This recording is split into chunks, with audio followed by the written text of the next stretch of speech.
Alors Camille, vous avez toujours voulu rentrer dans l'Assemblée nationale? Ouais, c'est un rêve de gosse. C'est un rêve de gosse et là qui va se réaliser. Donc je suis très heureux. Merci Monsieur Studer parce que ça c'est vraiment avec sympa. grand plaisir.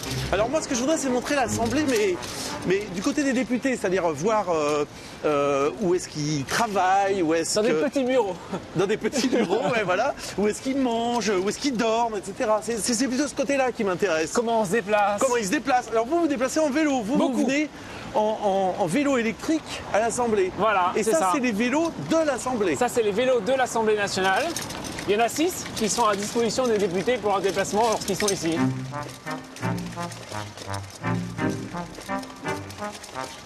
Et là donc moment d'émotion. Tada. Voilà. Ah c'est génial. Voilà, regardez. Oh là là. Ah c'est super. C'est l'Assemblée nationale. Le rapporteur général du budget qui manque de se faire écraser. Voilà.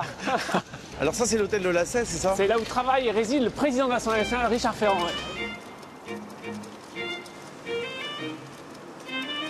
Donc vous venez en vélo tous les jours? Ouais, tous les jours. Et là quand on arrive là c'est la cour des chauffeurs, c'est ça? La cour des chauffeurs. Et puis alors là on va devoir laisser la place à une voiture. Alors voilà. là c'est la grande cour là. Là c'est la grande cour d'honneur. Ah, je suis très donc intimidé. Le gouvernement arrive par là. Hein. D'accord. Et donc ils ont un cheminement qu'on va reproduire. Donc là vous avez l'entrée de l'Assemblée nationale. Et puis donc là on prend la montée ici là.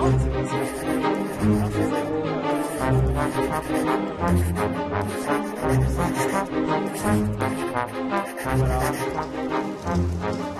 Et vous voilà arrivé à destination, Camille. Je sais pas pour quelle raison, ça me rappelle un peu le château de Versailles, moi, alors que ça n'a rien à voir. C'est très beau, hein. C'est magnifique. On va aller ranger les vélos. Ouais. Et là, on peut faire une pointe de vitesse dans la descente. Allez. Position descente. Ouais. Voilà. Et alors là, l'important, c'est le pied à terre. Le pied à... Ah oui, pied à terre. Avec classe et distinction, s'il vous plaît. Alors, montrez-moi. Voilà. Oh là là. Allez. Ben voilà. Hop. La classe. Vous pouvez mettre le vôtre ici. Moi, je vais mettre le mien ici. On le branche dans la prise là, directement. Voilà. Ok. Et on met le cadenas. Ah, et on met le cadenas. C'est compatible avec la tenue de député parce que là vous êtes en costume en fait. Ouais, je vais faire renforcer mes costumes dans l'entrejambe systématiquement. C'est vrai? Bah oui. Sérieusement? Ouais, sérieusement, ouais. Pour pouvoir faire du vélo. Ah bah sinon, en un mois, c'est fini le pantalon. Vous êtes très en forme. Est-ce que vous pensez que vos collègues devraient faire pareil, devraient plus utiliser les vélos? Mais oui, mais plus utiliser les vélos, plus utiliser les escaliers, parce qu'on parle souvent ici, il y a des grands discours sur le sport santé, sur la mobilité du quotidien. Souvent, j'ai des collègues, je leur dis, mais pourquoi tu prends l'ascenseur? Prends les escaliers, puis après, on viendra parler sport santé. Vous, c'est pas le vélo Tour de France. Vous voulez pas être le premier du peloton? C'est pas mon état d'esprit, quoique j'aime bien avoir le lead aussi. Ça m'arrive juste aussi, encore parfois, de faire un peu la course. Ça permet de ruminer votre travail de parlementaire. Et puis, alors, ça me permet de ruminer mon travail de parlementaire. Ça me permet aussi de me balader à des endroits où sinon je passerais pas. Dans ma circonscription, il y a des...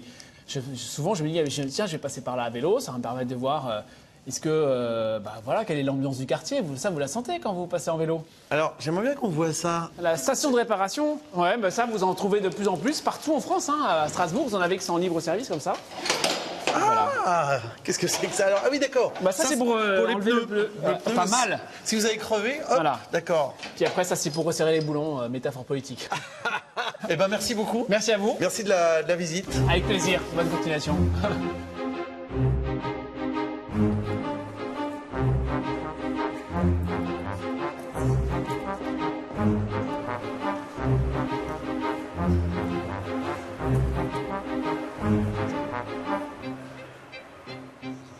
Bonjour Madame la Vice-Présidente. Bonjour. Merci de nous accueillir. Je vous en prie. Alors ici on est dans la salle, la fameuse salle des 4 colonnes. Oui, c'est la salle médiatique par excellence puisque lorsque nous sortons de l'hémicycle, nous passons fatalement par cette salle. Mais surtout, le principal intérêt pour les députés, c'est évidemment la présence de la presse. C'est ça, c'est la salle où la presse attend les députés. Oui. souvent fébrilement à la sortie des séances. Oui.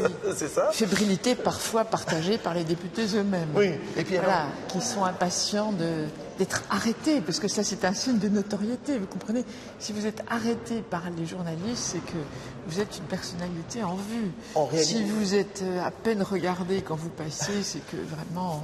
c'est la salle des vanités, quoi. Un peu. Quand on ne veut pas parler, parce qu'il y a des stratégies, lorsque l'on pressent qu'on va être interrogé sur un sujet embarrassant, et qu'on ne veut pas parler... Ce qui arrive souvent, je crois. Ce qui arrive. Et qu'on veut absolument, qu'on est obligé de passer par cette salle, on est au téléphone, vous comprenez? Ça, c'est une stratégie aussi. Ah, donc on passe, on fait genre... désolé, je ne peux pas vous parler, par exemple, voilà. Alors, j'aimerais que vous nous parliez de ce fameux... de ce canapé. De ce canapé. C'est un canapé assez unique en son genre, je pense, qui symbolise aussi bien la pièce. Et puis, c'est le canapé probablement le plus filmé de France. Oui, certainement. Je vais essayer de m'asseoir pour voir si voilà. Oui, donc voilà. C'est aussi un canapé... qui peut être utile à la conversation. Ah, alors ça me rappelle ça, les canapés, comment ça s'appelle, les fauteuils de courtoisie, ça s'appelle. Oui, effectivement. Qui sont en S, comme ça, et qui permettent de discuter sans voilà, sans se regarder. C'est un peu psychanalytique, mais... Voilà. Alors, docteur, j'ai un problème, je rêve de l'Assemblée. Alors ça, vous savez, mon cher, c'est un rêve partagé par beaucoup, surtout en ces périodes préélectorales. Ouais. Mais si vous avez des ambitions en la matière, il va falloir que vous franchissiez le Rubicon. Ouais. Quittez la sphère médiatique pour la sphère politique. Réfléchissez bien. Qui n'est finalement pas si loin. C'est un chemin sans retour.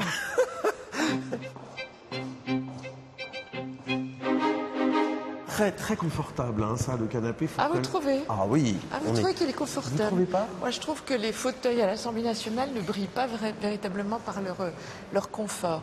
Les sièges sur lesquels nous sommes dans l'hémicycle sont très étroits et il y a peu d'espace. Alors, le fauteuil du perchoir, c'est le summum de l'inconfort. Ah, c'est vrai? Ah oui, oui. Parce que c'est une pièce historique, vous comprenez, donc on ne peut pas y toucher.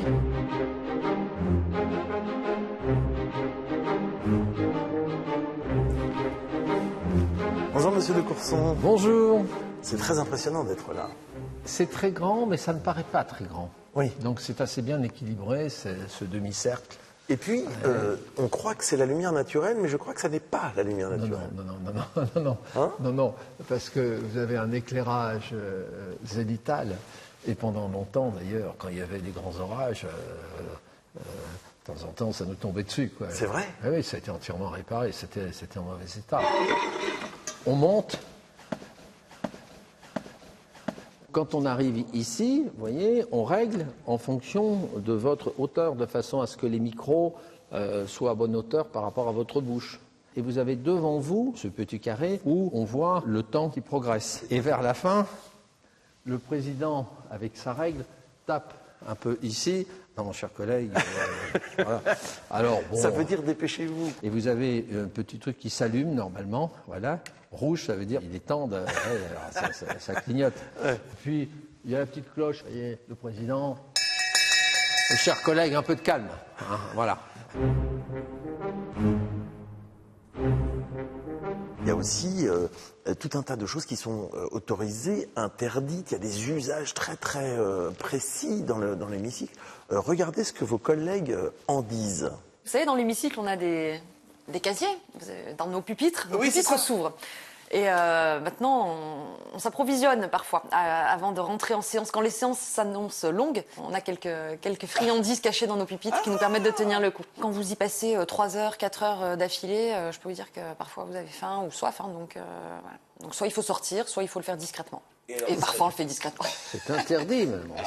Le normand, il est violemment modéré, comme on dit. Je me force des fois à voter oui ou à voter non, enfin à voter pour ou contre. Parce que je serais trop tenté assez souvent de m'abstenir en me disant il y a des choses qui vont bien, il y a des choses qui vont pas bien dans ce texte. Donc je fais l'entre-deux, c'est l'abstention. J'ai mes vaches sur mon téléphone. Non, montrez-nous. C'est mes vaches. C'est vos vaches que vous surveillez? Voilà, ça m'arrive dans l'hémicycle de regarder. Mais mes premières interventions, je pense que j'ai tremblé énormément. Vous pouvez prendre un petit tranquillisant? Oui, à la limite. Vous le faites parfois? Oui, ça m'arrive. Vous prenez quoi? Un petit... ça m'arrive de prendre un quart de bêta-bloquant quand vraiment je sens si l'intervention est importante. C'est handicapant, hein. À certains moments, ça peut être handicapant. J'ai beaucoup voyagé dans l'hémicycle en fonction des différentes majorités. Donc voilà.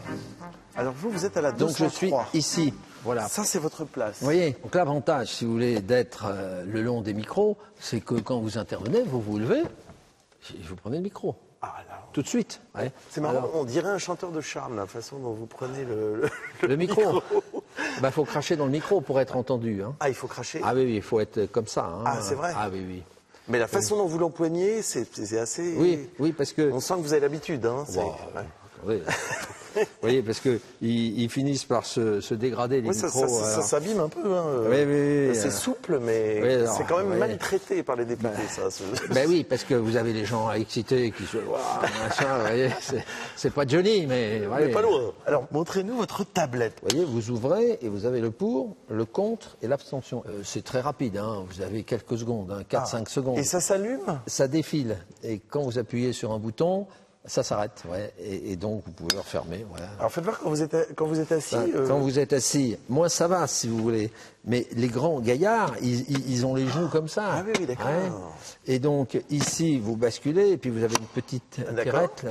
Ouais, alors là, ça évite que les dossiers tombent. Et puis là, vous avez à l'intérieur, vous voyez. Alors ça c'est pour les billets doux, ce qu'on appelle, c'est-à-dire que quand on s'ennuie, on écrit des trucs au ministre. J'ai saisi, Monsieur le ministre, où est-ce qu'on en est de tel dossier, etc. Je l'ai saisi. Vous le mettez, vous mettez le nom du ministre. Vous mettez dans une enveloppe. Vous faites ça. L'huissier vient. Les huissiers, ils sont là, donc ils vous voient, ils viennent, vous lui donnez et voilà. C'est pas plus simple de lui envoyer un SMS au ministre? Il est interdit de téléphoner. Bon. Et même d'avoir son téléphone? Non, pas d'avoir, mais alors ils ont mis des brouilleurs à certains moments. Enfin bon. D'accord. Alors tout le monde a hurlé en disant, et tout le monde, alors vous les voyez, les gens qui sont comme ça en permanence. C'est ça, parce qu'on en voit beaucoup qui... ils tweetent, hein. Ouais. Ça tweete énormément chez les députés, hein, ça tweete. C'est la maladie du député, c'est le tweet. Et puis d'ailleurs, moi je demande toujours aux collègues, montre-moi tes pouces. Alors quand il y a des gars qui ont des pouces comme ça... Ah ben les mecs toute la journée, donc vous finissez par avoir des pouces larges comme ça, quoi. Vous n'avez jamais remarqué? Non. Vous voyez, moi j'ai des pouces relativement fins. Vous tweetez peu. Ah pas? Alors la tablette, par contre, donc ça ne ferme pas à clé, mais c'est là que à l'intérieur, donc vos collègues députés cachent des. Vous voyez. Ah, dites, qu'est-ce que c'est que ça, des crêpes Suzette? Tiens, vous prenez un café en fin de déjeuner, vous avez droit à un petit truc, donc elle les amène. Ici.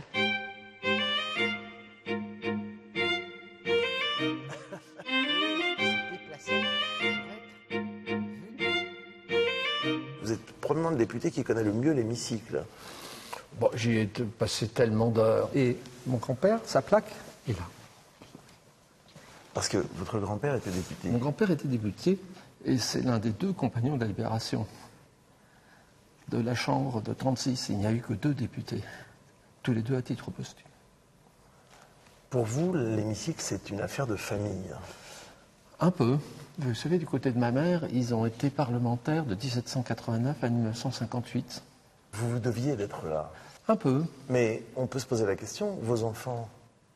Je suis un vieux célibataire sans enfants. Vous n'avez pas d'enfants? Merci pour la visite. Je vous en prie. Merci beaucoup, Monsieur de Courson. C'était très bonne agréable. fin de journée. Merci à vous. Solène, ça va les...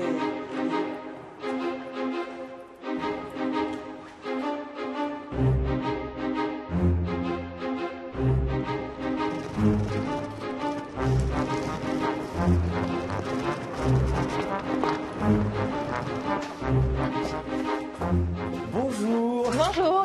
Madame Torine, ça va bien? Oui, ça va très bien, ouais, merci. Dites, vous êtes chargée, vous voulez que je vous aide? Eh bien, je veux bien, ouais, c'est pas souvent. Oui. Vous arrivez juste du train, J'arrive du train, là. D'accord. Train de nuit. Train de nuit? Train de nuit. Ah oui, c'est vrai que vous, votre circonscription, elle est loin de Paris. Eh bien, ouais, elle est en Ariège. Donc, en Ariège, donc c'est des heures et des heures de train. 10 heures, une dizaine d'heures. Et dites, vous arrivez, vous êtes chargé comme ça à chaque fois? Je suis pas très bien organisée. Vous arrivez de quelle gare, là? La gare d'Austerlitz. De la gare d'Austerlitz, d'accord. Ouais. Et alors là, et là voilà, c'est mon bureau. C'est votre bureau. Donc de bon matin, vous arrivez comme ça. Et voilà. Donc, voilà. Hop. Me permet d'allumer. Ouais, super, c'est gentil. Donc on est là, voilà. Ah, ben on voit le Palais Bourbon, juste là. Et puis là, on a les Invalides. C'est ça. Donc quand il y a des manifs aux Invalides, vous les voyez de votre fenêtre. Oui, on les entend. Mais vous allez au-devant des... Oui, là-bas. D'accord. Ça dépend si j'ai le temps, mais sinon, il y a des manifestants qu'on va voir, ouais. Donc, voilà, d'accord. il y a un tunnel, Oui. un tunnel secret, plus ou moins secret, Plus ou moins secret, ouais. qui passe du Palais Bourbon jusqu'ici au Ouais, l'immeuble du 101, sous cette route, je suppose, en fait. Ouais, parce ouais. que, voilà. sous la chaussée. Voilà. Moi, pour être très honnête, j'ai mis un peu de temps à le trouver. Je n'ai pas trouvé dessus. Ah bon, d'accord. Non, j'ai mis un peu de temps. Alors le tunnel, il sert à quoi? Il sert à protéger les députés s'il se passe quelque chose dehors ou Ouais, gagner je du temps, suppose, simplement. gagner du temps aussi, Ouais. pas se mouiller quand il pleut, Voilà, côté d'accord. pratique. D'accord. Voilà. Monsieur Minot, bonjour. Bonjour. Comment ça va? Ça va et vous? Super. Alors c'est là votre bureau? Bienvenue. C'était des chambres d'hôtel, c'est Tout ça? à fait. En fait, ça faisait partie du bâtiment qui était un ancien hôtel et qui a été totalement réaménagé pour y faire des bureaux. Je peux? Allez-y, allez-y. Alors attendez. donc quand on est quand on est député, on est là comme Exactement. ça. On est voilà et on c'est pas mal, c'est pas mal. C'est pas mal, hein. Ah, c'est sympa. Après, il faut s'approprier les lieux. Hein. Voilà, Il faut- voilà, c'est-à-dire que Moi, j'ai c'est un peu besoin- intimidant quand même. Moi, j'ai besoin voilà, d'avoir mes éléments, d'avoir un bout de chez moi, un bout de ma vie sur le bureau et c'est hyper important. Et là, on a le fameux lit pliant-dépliant. Voilà. Ah d'accord. Et donc, c'est assez spartiate, mais c'est très pratique. Je dois l'avouer que quand on rentre de séance de nuit, il faut se coucher rapidement. On n'a pas cette impression finalement d'être toujours en train de travailler, c'est-à-dire Ah bah si, enfin je veux dire... on coupe pas vous voyez, vraiment quand, quoi. Et quand je suis allongé, j'ai Richard Ferrand qui veille un œil sur moi. Donc si vous voulez, forcément on est obligé, on fait très attention. Hein, mais voilà, après... Parfois ça vous arrive de vous dire ah j'ai oublié Mais pour bien tel sûr, projet eh ben, de loi et hop hop, vous ah oui, relevez mais et vous- ça m'arrive souvent et ça m'est en encore pleine arrivé. nuit, en pleine nuit. Ah oui, bah, ça m'est arrivé hier soir. J'ai la commission mixte paritaire quand il faut que je note ça. Et donc du coup, je me suis relevé. Et bon, heureusement qu'on me voit pas parce que je suis en caleçon. Hein. Donc le député peut travailler en caleçon. Bah, ça arrive forcément. ouais. Je vous laisse le tester si vous voulez. Ah bah vous voulez que je teste? Allez-y, Alors, testez. je peux le Vous avez tester le droit de faire le... Ça vous embête pas? Bah non, voyons. Alors Ah, voilà. mais c'est assez confortable quand même. ah oui c'est bien. Ah c'est bien. Ah oui ça donne envie d'être député. Hein. Si vous avez envie d'être député juste pour le lit, ça pose problème quand même. Ah c'est super. Très bon lit. Ça c'est la fameuse salle de bain de Maxime Minot dont tout le monde parle. Ah, je ne sais pas si tout le monde en parle. En tout cas, elle est identique à tous les parlementaires qui ont un bureau ici au 101. Je vais vous montrer, j'ai plein de crèmes. Oh là là! Oh là là! Oui, d'accord. Alors, attendez. Ah oui, non, Bon, donc là- c'était vrai, donc c'était Mais vrai. c'est pas des conneries, hein. Là, Attends. c'est espace visage. Là, c'est le gel douche. Attendez, etc. Là, c'est juste espace visage. Ah bah oui, quand je vais dans les hôtels, j'aime bien prendre les échantillons. Vous piquez les échantillons. Ça, Bah, c'est je les des pique- échantillons? Je les pique pas, je les Ah paye. bah, bien sûr. Mais j'aime bien changer de crème tout le temps. Moi, je suis un peu addict à tout ça. Alors, je vois le soin belle gueule. Ah oui, alors ça, c'est génial. C'est celui que je mets en ce moment en plus. Ah, il y a une différence selon les jours, selon les projets de loi, selon l'activité. Non. Quoi qu'il arrive. Non. Après, Ça n'a pas vous voyez, d'influence. l'hiver, on peut aussi mettre le soin bonne mine parce que ça teint un peu la peau et ça fait genre on est en forme. Le soir, je vais mettre un peu de crème nourrissante repulpante ou voilà. Alors, c'est quoi la crème nourrissante repulpante? Bah, il paraît que ça tend la peau. ça Mais vous êtes très jeune. Oui, mais vous avez quel âge? il paraît qu'il faut mettre de la crème anti-rides dès 25 ans pour qu'elle soit efficace. Vous avez 35? 34. 34. Vous vieillissez pas Oh, trop ouais. vite. Ouais, vous voyez, je vous... Bah, vous vieillissez Voilà. alors que je mets pas de crème. Ah, Vous merde. n'avez pas mis assez de crème. Non, mais vous mettez de la... Le soir, oui, je mets- l'anti-cerne. Non. Oui, ça m'arrive. Ça vous arrive. Ça m'arrive quand Ouais. il y a une grosse nuit. Et là, on fait appel au frigo. Oh là, Parce que là- alors attendez, qu'est-ce qu'il y a dans le frigo? Bah là, on a les patchs anti-cerne. Là, c'est des patchs à l'or. À l'or? Attendez, il y a de l'or là-dedans. Oui, comme ça, le soir, quand vous rentrez de séance de nuit, paf, vous mettez ça sous les... Et hop, le lendemain, vous n'avez pas de cerne. Ah, génial! Mais Oui. par contre, ça se garde au frais. Ah bah oui, c'est mieux en fait, parce qu'il y a l'effet... Donc choc. ça, c'est un secret de député pour le coup. Ouais, mais ça... Il y a peu de gens qui le Ça, c'est savent. vraiment de l'exclu, hein, parce que je ne sors pas du bureau avec mes patchs. Hein.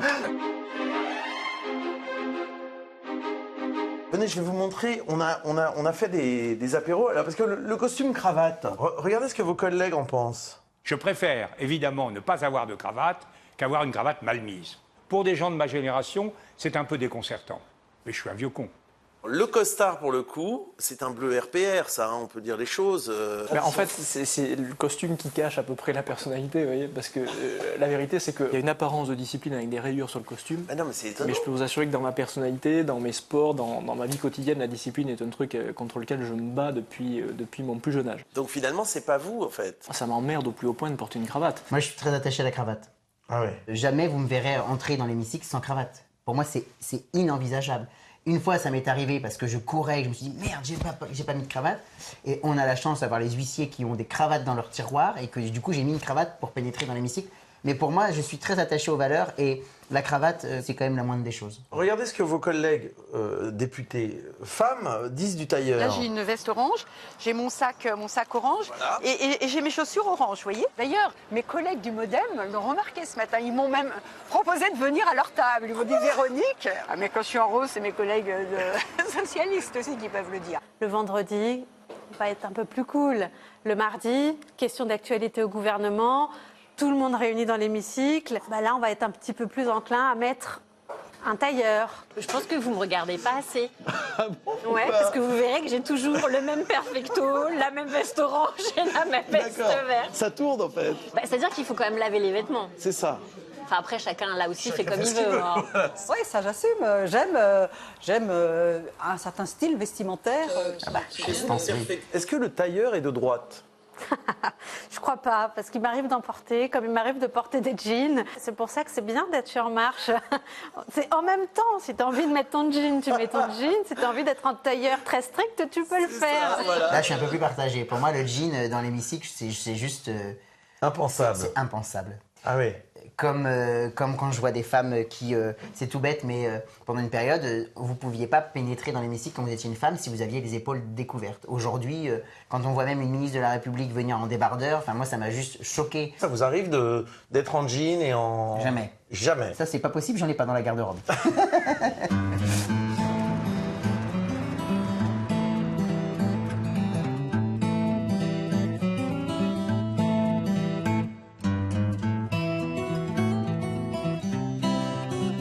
Bonjour Monsieur Chiche. Bonjour, bonjour.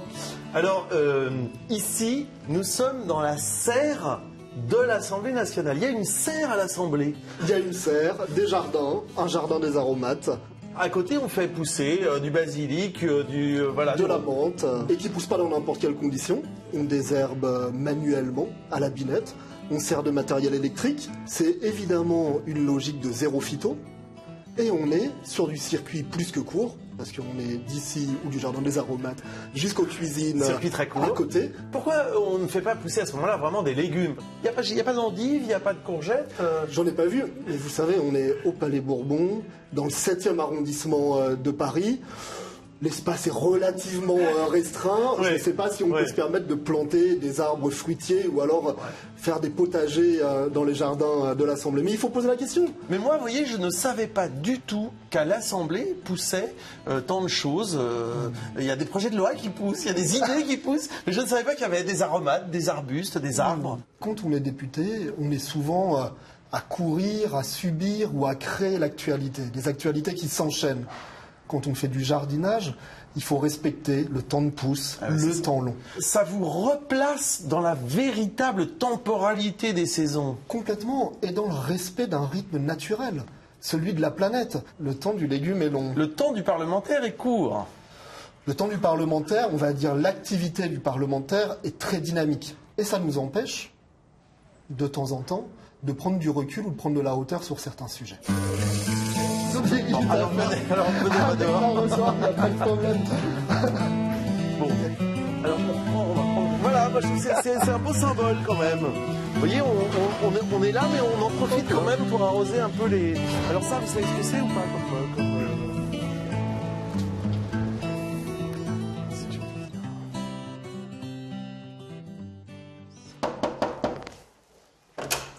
Bonjour. Bonjour Monsieur Ramos. Bonjour, bienvenue. Vous êtes le gourmet, gastronome parmi les députés, numéro 1, le plus célèbre pour ça. Vous voyez, il y a toujours beaucoup de choses ici. Faites-nous voir, ça m'intéresse. Voyez, oh là là. ici. Ah oui, d'accord. Vous, dans votre petite cachette secrète, là, vous avez les choses qui vont bien à boire, à manger. À manger. Oui, d'accord. Si vous voulez qu'on mange, nous pouvons rapidement manger. Vous n'avez pas l'appareil à raclette, à fondue? Non, on n'a pas, mais... On a des bonnes adresses. Il y a le café des ministères, ça bouchait à la Reine, incroyable. Donc là, on est juste à 2 pas. On s'est fait livrer un petit bourguignon, une blanquette de veau. Vous prenez quand même le temps de manger, mais il y a beaucoup de vos collègues. C'est effectivement un sandwich, un kebab, quelque chose, c'est vite fait. On pop, on s'embarrasse pas avec ça. Et pourtant, la cuisine, c'est très important dans la vie de beaucoup de vos collègues. Regardez. Il faut des œufs, et il faut mettre les œufs la veille ou l'avant-veille avec les truffes. Déjà, la truffe parfume les œufs. Et vous avez déjà gagné 20 ou 30% d'arôme. Il nous est arrivé, dans un petit moment de déprime, d'avoir toujours un petit stock au restaurant du 8e et il nous faut une petite omelette aux truffes. Ah, c'est vrai. Voilà, mais il ne faut pas le dire. Faut pas le dire. C'est en offre. C'est mon seul truc pas écolo. D'accord. C'est que je mange de la viande parce que un bon assado argentin, ça je peux pas dire non. Alors, les assados, c'est quoi? Assado, c'est le barbecue. Vous êtes viandarde, en fait. Ouais. Mais faut pas trop le dire. C'est un sujet très sérieux, la saucisse. Vous voyez, est-ce qu'il faut la percer avant la cuisson, madame la députée? Absolument pas, c'est un crime de laisse-saucisse. Un crime de laisse-saucisse. Comme vous la cuisez à l'eau, si vous la percez, elle perd tout son arôme. Il faut la cuire, la démarrer à l'eau froide, 20 minutes, avec de la cancoyote chaude et des pommes de terre, c'est fameux. Vous faites quoi? Vous faites des plats au masala Exactement, je fais des madras, des dalles. C'est quoi votre plat favori? Il y a un truc que moi j'aimais beaucoup, c'était le yala fraisi, qui est un curry avec beaucoup d'oignons, j'adore les oignons. J'aime bien utiliser des techniques françaises, mais avec des ingrédients d'ailleurs. C'est-à-dire? Donc par exemple, je vais faire une crème brûlée à la citronnelle. Ah! Je vais utiliser du basilic thaï au lieu d'utiliser du basilic italien classique. Ma grand-mère faisait aussi des excellentes crêpes avec la particularité qu'elle avait une poêle qui faisait comme des petites alvéoles en fait sur les crêpes et c'était un peu sa signature. Si vous connaissez le carabiche, c'est une sorte de mousse là qu'on mange avec des mamoules, les petits biscuits, enfin c'est très très bon. Je suis pas sûr que ce soit très bon pour les coronaires, mais ouais, c'est très bon pour le moral. Ça vous aimez bien? Oui, tout ça il faut les manger avec excès. C'est comme les frites. C'est la dernière bouchée quand on n'en peut plus qu'elle est la meilleure. C'est très intéressant ce qu'on a vu là. C'est une France qui est forte sur sa cuisine, capable d'intégrer des cuisines qui viennent d'ailleurs. Ça veut dire que dans les problèmes qu'on a en ce moment, et vous voyez bien avec l'immigration, eh bien c'est parce qu'on a eu une cuisine forte, qu'elle a intégré des choses différentielles. C'est-à-dire la tomate, tout ça, ça vient du Pérou. On est capable d'assimiler des produits qui viennent d'ailleurs et les députés le décrivent très très bien. C'est ça la France. Vous avez des collègues députés parfois qui passent la porte du bureau là et qui se disent il y a peut-être un petit truc à déguster ou pas? Ah, ils viennent m'apporter des produits tous. Richard, j'ai découvert quelque chose. Alors, on vous apporte quoi? Des tripes, des andouilles? Des tripes, des andouilles, des boudins blancs. Des boudins blancs? De la cancoyote. La cancoyote? Oui, mais de la vraie cancoyote, parce qu'il y en a certains que... Il y a un côté traversée de Paris un peu, là. On s'apporte des jambons, des... C'est exactement ça. Ouais. Quand la pression retombe, eh ben, c'est autour d'un petit verre ou autour de quelque chose qui se mange. Chocolat. On y va au Celui hasard. qui vous tente. Voilà. Amandine, venez manger. Parce que là, non, on est obligé, parce que Amandine, c'est les chocolats. C'est obligé. Hein. Oh là là. C'est raffiné, c'est... J'ai bien fait de jeûner hier. J'ai jeûné toute la journée.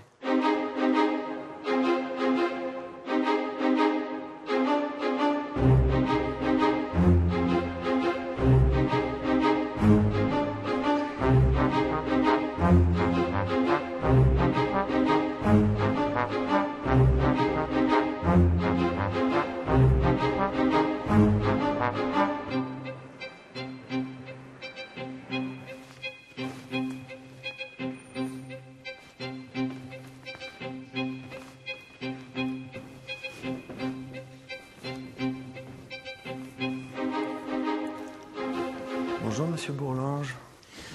Bonjour. Je parle pas trop fort parce qu'ici, nous sommes dans la bibliothèque de l'Assemblée nationale. Alors, il faut pas parler trop fort. Mais je suis pas très surpris de vous retrouver ici. Écoutez, c'est un bel endroit. Très bel endroit. C'est un bel endroit de l'Assemblée nationale. On est entouré du savoir politique de toute la France depuis des siècles. Et je crois qu'on a plaisir à y séjourner pour réfléchir, lire, travailler, regarder les hauteurs de ces rayonnages. Ça vous arrive de marcher sur les coursives? Non, moi je ne sais même pas si on est autorisé à le faire. Oui. Il y a un petit côté Harry Potter aussi, hein, pour certains dans le décor, non? Est-ce que vous entendez par là que que les députés sont des enfants ou des magiciens? Ah, j'espère un peu des deux.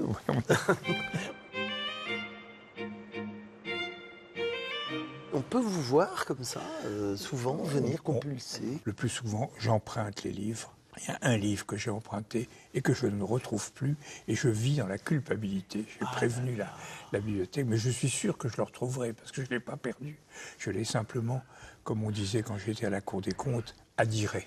Alors il est chez vous, il sert à caler un meuble il est quelque part, il est au milieu de mon désordre. Ouais. Alors, il faut dire qu'il y a vraiment des trésors dans cette bibliothèque. Elle est connue pour ça, d'ailleurs. Oui. Hein. Alors, vous, là, qu'est-ce que vous avez là, je lis, je regarde. C'est l'Esprit des lois de Montesquieu.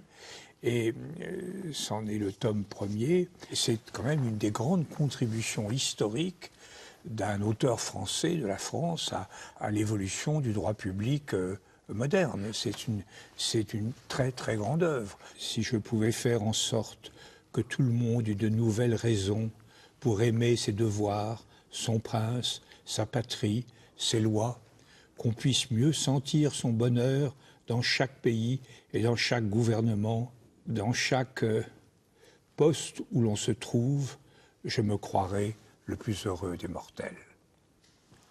C'est la fin de la préface du Thomas. Ah oui, ça a de l'allure, Montesquieu. Oui. Il y a une forme de poésie. Hein, mais c'est très bien décrit, évidemment. Il n'est pas indifférent que le peuple soit éclairé. Les préjugés des magistrats ont commencé par être les préjugés de la nation. Dans un temps d'ignorance, on n'aura aucun doute, même lorsqu'on fait les plus grands mots. Dans un temps de lumière, on tremble encore.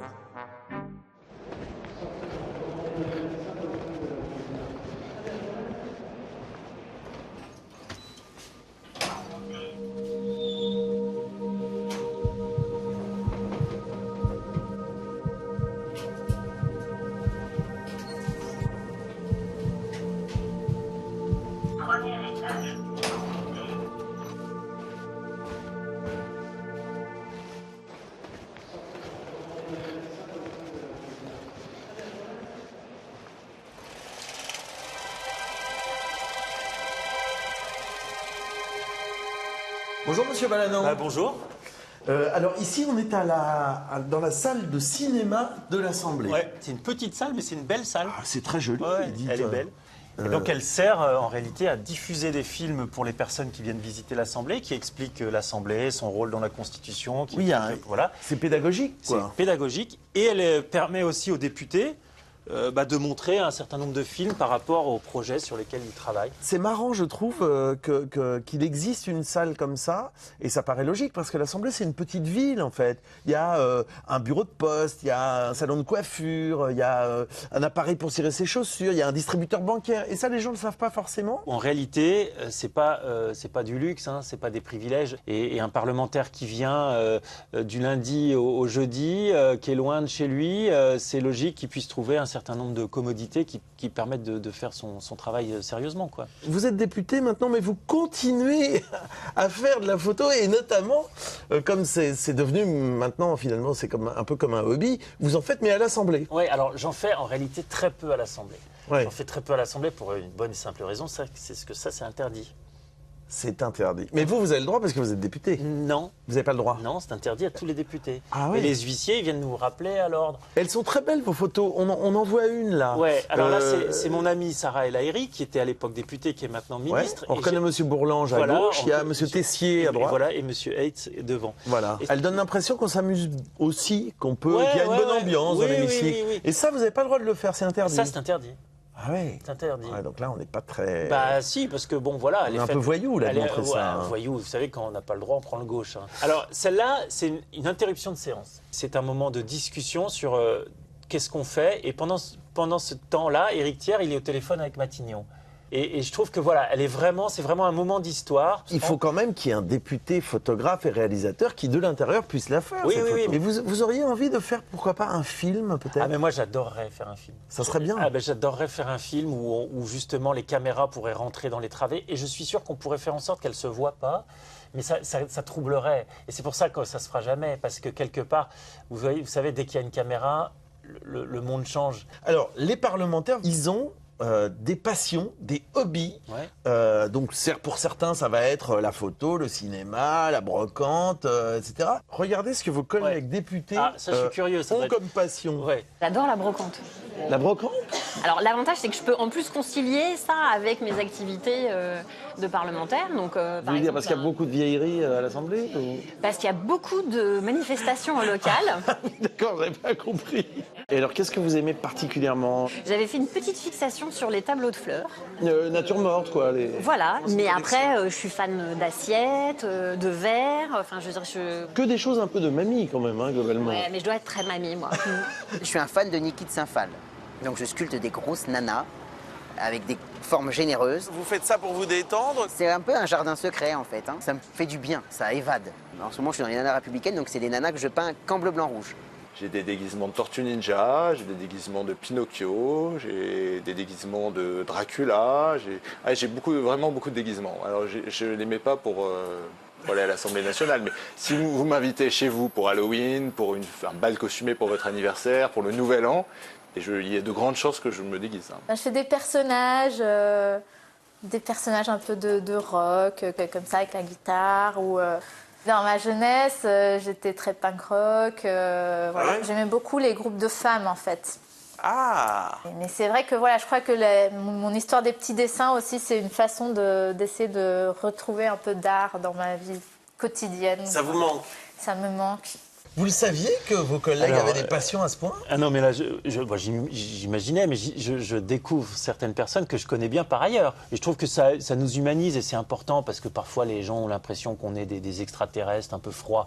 Moi, je pense qu'on est tout le contraire. Au contraire, on est des vraies éponges émotionnelles et de sensibilité, les parlementaires. Enfin, la plupart. Donc, je trouve que c'est bien. Et puis, c'est bien de le montrer. Moi, j'ai une conviction. C'est qu'un homme ou une femme politique qui a du talent est quelqu'un qui a une capacité à créer. Député, on écrit la loi. On écrit la loi, ça veut dire qu'on l'a créée, on l'a fait sortir du néant. Voilà, et donc ça se fait pas comme ça que sur de la technique, ça se fait aussi par la sensibilité et l'âme humaine. Il faut savoir aussi être capable de faire le pas de côté, parce qu'on aurait tendance aussi d'être très conservateur sur la loi et de dire mais non, mais on pourrait écrire ça différemment. Il faut être imaginatif en politique. Il faut parfois être aussi un peu rêveur, utopiste, ça me semble être important. Eh bien, Monsieur Balanant, merci beaucoup. Eh bien, merci à vous et bravo pour ce que vous faites. Ça permet de voir l'Assemblée sous un autre regard et c'est important. Eh bien, c'était un plaisir de vous avoir. Oui, moi aussi. Bonne journée.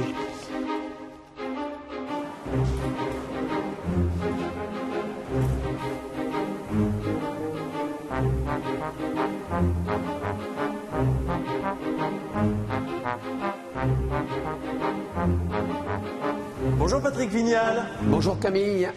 Alors ici, on n'est pas exactement dans la salle de sport de l'Assemblée, mais vous êtes député et prof de judo. Je suis professeur de judo et député. Ce qui est marrant, c'est qu'il y a beaucoup de députés qui font du sport et pour qui c'est une passion qui leur sert, on dirait, dans leur action politique. C'est-à-dire qu'on dirait que ça a une influence sur leur façon d'envisager les rapports en politique. Vous savez, le sport, c'est de la célébration collective. Ouais. Vous imaginez dans des stades, le chirurgien dentiste, le chef d'entreprise et le petit jeune de quartier, le même amour du maillot. Alors, vos collègues députés, ils s'intéressent au sport. Regardez un peu ce qu'ils nous ont dit sur le sport. Il y a la salle, alors que moi j'appelle la salle Benalla, parce qu'au moment de l'affaire Benalla, il avait dit j'ai une carte à l'Assemblée pour pouvoir rentrer dans cette salle-là. Alors moi je ne l'y ai jamais vue. C'est dans un sous-sol, une salle dans laquelle vous trouvez à peu près tout ce qu'il faut pour se faire mal, des appareils de musculation, des tapis de course. J'ai un sac de boxe à la maison aussi, ça pour me détendre c'est pas mal. Ouais. Et surtout, vous pensez à qui quand vous... À chaque fois il y a une personne différente. Il y a toujours quelqu'un. C'est une équipe vraiment parlementaire. Et ça veut dire qu'on peut avoir des... On peut avoir François Ruffin qui est à droite. Et c'est exactement ça. Il est milieu droit. Ça, donc c'est drôle. voilà. J'ai mes petites briques, j'ai mon bolster, ouais. Ah, d'accord. Et la tenue J'essaie de de yoga. faire ça bien, la tenue de yoga. Vous mettez une musique un peu, non? Non, pas forcément. Pas forcément. Non, il m'arrive de faire des trucs de renforcement en écoutant quand même France Inter. Terrible. Mais donc on est plus dans le truc un peu gym en fait. Ah oui. Voilà. Moi je fais 11 km le mardi. Quoi? Ouais. Comment c'est possible? Avec le téléphone, on sait. Mais donc vous marchez dans l'hémicycle? C'est entre les salles des commissions, l'hémicycle, les différents rendez-vous qu'on a. D'abord, on va regarder la météo avant de s'embarquer sur un bateau. Regarder la météo, c'est voir je dirais, comment se comporte la société. Ouais. Comment elle agit, comment elle est. Qu'est-ce que les gens attendent? Ensuite, on va surfer quand même sur les courants, les vents contraires. Après, il faut prendre une option et l'assumer. En fait, on ne doit pas regarder l'obstacle au cheval. Si on veut sauter correctement, on doit regarder plus loin. C'est pour ça qu'il y a des coups de cravache, en fait. Le coup de cravache, il doit être donné au bon moment. Donc souvent en politique, on entend des choses tellement contradictoires, on donne des ordres contradictoires, et c'est pareil que pour un cheval, il comprend rien, donc il s'énerve et hop, il donne un coup de cul, comme on dit. Alors le sport et la politique, ça vous évoque quoi? Vous voyez, ils ont tous des sports différents. Mais le judo, c'est un art de vivre, c'est un code moral, et c'est en priorité l'humilité. C'est-à-dire que vous perdez un combat, l'arbitre ne vous a pas donné raison, et vous pensez même que l'arbitre a avantagé l'autre, vous allez quand même le saluer. Quand quelqu'un est violent contre vous, vous amenez une situation pour qu'elle puisse un petit peu se décompresser. Démonstration? Si vous voulez. Le judo, c'est l'art de l'esquive, l'art de la souplesse. Et si on adaptait ça au combat politique, on ne serait pas toujours en rivalité, en confrontation. Vous savez ce qu'on dit des combats de coq? C'est d'ailleurs très souvent, chez la gente masculine, le combat de coq, ça ne sert à rien de sortir les muscles. Vous esquivez, passez de suite devant, prenez mon bras et faites-moi chuter. Voilà. Mon projet de loi est le bon projet de loi. Mais moi, je pense que non. Alors, qu'est-ce qui s'est passé là? Vous m'avez montré en fait que le rapport de force, souvent, n'était pas la principale qualité qu'il fallait avoir en judo. C'est cela qu'on veut changer. Si on est en action tous les deux, moi vous avez posé nos mains, là je me dis, bon, qu'est-ce qu'il peut me faire? Comment je vais esquiver? Comment je vais anticiper? Comment il va accompagner mon travail de judoka?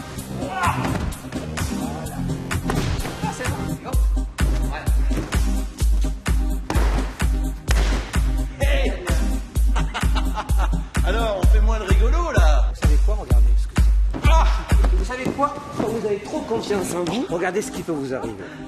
C'est-à-dire que là, si vous continuez, je vous casse l'avant-bras. Ah oui, mais non, ne le faites pas. Alors, il faut que vous frappiez pour abandonner. Ne le faites pas. Ne le faites pas parce qu'en fait, j'ai encore besoin de mon bras pour voter. Ah, si vous votez, c'est différent. Alors, si vous votez pour nous, c'est encore mieux, je fais cadeau du gars.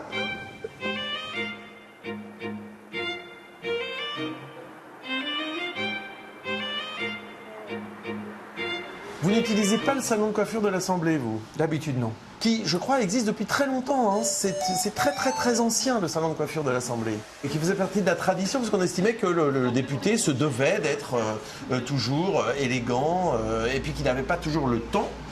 En plus... ça, c'est sûr. Voilà. Regardez comme pour les députés, c'est important, la coiffure. Un jour, j'étais avec l'éphémère secrétaire d'État, Madame Delaunay. Elle me dit, Monsieur de Courson, vous avez une moumoute? Et je lui ai dit, non madame, la milice, chez moi tout est naturel. Alors, elle s'empare de mes cheveux et elle tire. Ben, je lui dis, vous voyez que c'est vrai. Ça s'appelle une coupe à la garçonne, mais qui quand même, du point de vue du tarif, est un tarif coupe-femme. Ah oui? Bah oui, c'est une inégalité quand même assez effrayante. Mais vous avez eu les cheveux beaucoup plus longs? J'ai eu le carré, évidemment, parce qu'on passe pas tout de suite, et puis après, j'ai eu... C'est progressif. Voilà, c'est vrai. Mais à 25 ans, j'avais déjà cette coupe, donc ne pas trop changer, je trouve que ça, d'abord... Sans doute, ça indique une forme de stabilité politique sur le fond. Et puis que ce soit pas ça le sujet de commentaire, en fait. Le complexe qu'on pouvait avoir, Barthez, finalement, il a sublimé tout ça, quoi. C'était la star, il était chauve, son crâne faisait l'objet de toutes les convoitises. Donc voilà, oui, je pense que Barthez a beaucoup fait pour les gens comme moi. Épouvantail, enfin des choses. Mais pourquoi avec cette magnifique crinière? Ah mais non, c'est pas bon là, il faut s'attacher les cheveux, il faut... Alors j'ai tenté de changer la tenue, mais ça me ressemble pas. Vous voulez que j'attache les cheveux? Faites voir, ça donne quoi? Alors ça tient tout seul, c'est magnifique. Faites un nœud dans les cheveux, et voilà. C'est mieux, ça fait plus député? Eh bien il paraît. J'ai 2 épis. Montrez-nous. J'ai 2 épis. Et je trouve plus facile de la faire à gauche que de la faire à droite. Mais ça n'a rien à voir avec vos points de vue politiques. Oh, absolument rien. Vous voudriez une récentriste à la Maurice Garçon. Voilà. Villani, il a une récentriste. Mais c'est très rare parce que ça date de l'entre-deux-guerres, quoi. Ça, par exemple, c'est bien. Alors, ah bah. Je vous fais, comme d'habitude, l'arrêt au milieu. Oh, comme vous le sentez. Parce que vous avez l'arrêt un peu à droite. Ouais, ça a été un peu variable, mais ouais. Moi, je suis pas coiffeur, légèrement à droite. Ouais, mais après, Après, oui, voilà. Après, il y a un... Oui, voilà. Un peu façon Beatles. Ah oui, c'est ça, d'accord. Beatles des début des années 60. bien. Moi, je vous trouve très, très bien comme ça. C'est bien. Ah, c'est bien, C'est hein bien. Voilà. Voilà, vous êtes content? Le résultat est bien, ça vous plaît? C'est bien. Bravo. Bravo. Jamais été aussi bien coiffé. Tu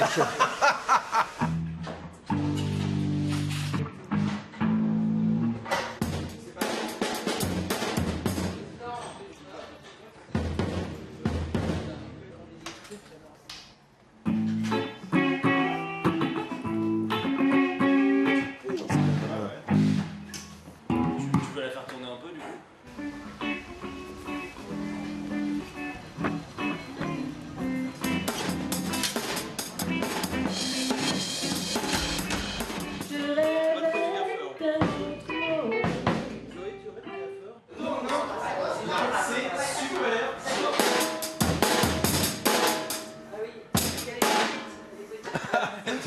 Là, on peut dire que là, politiquement, il y a plusieurs courants dans votre groupe.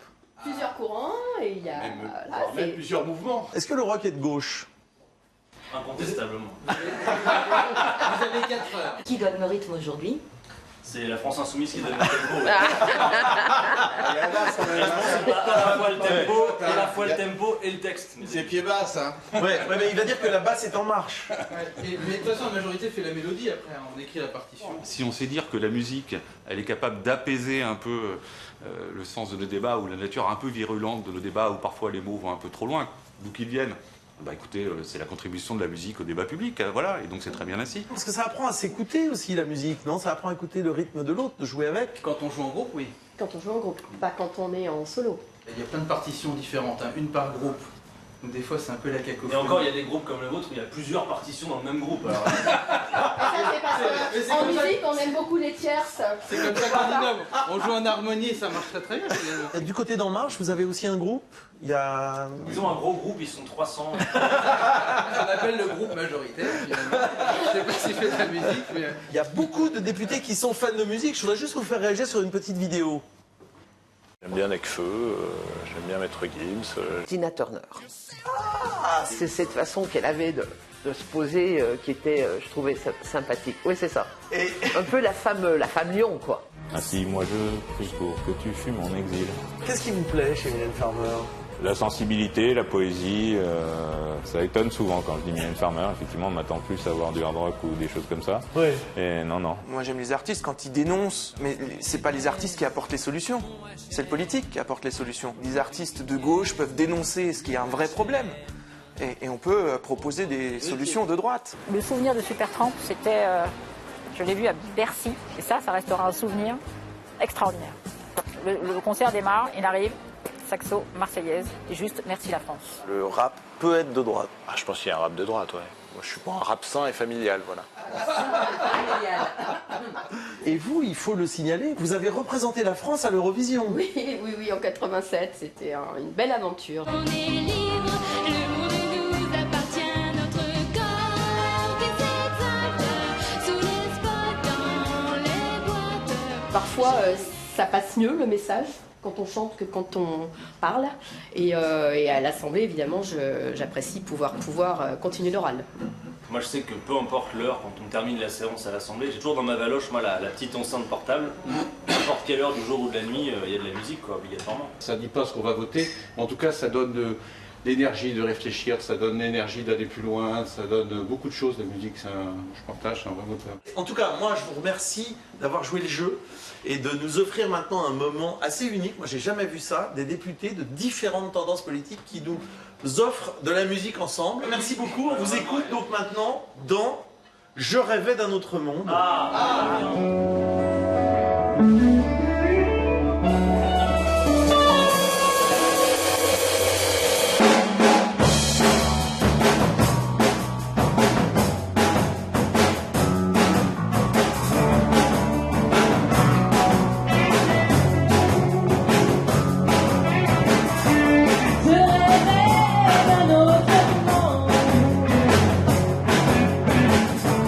Où la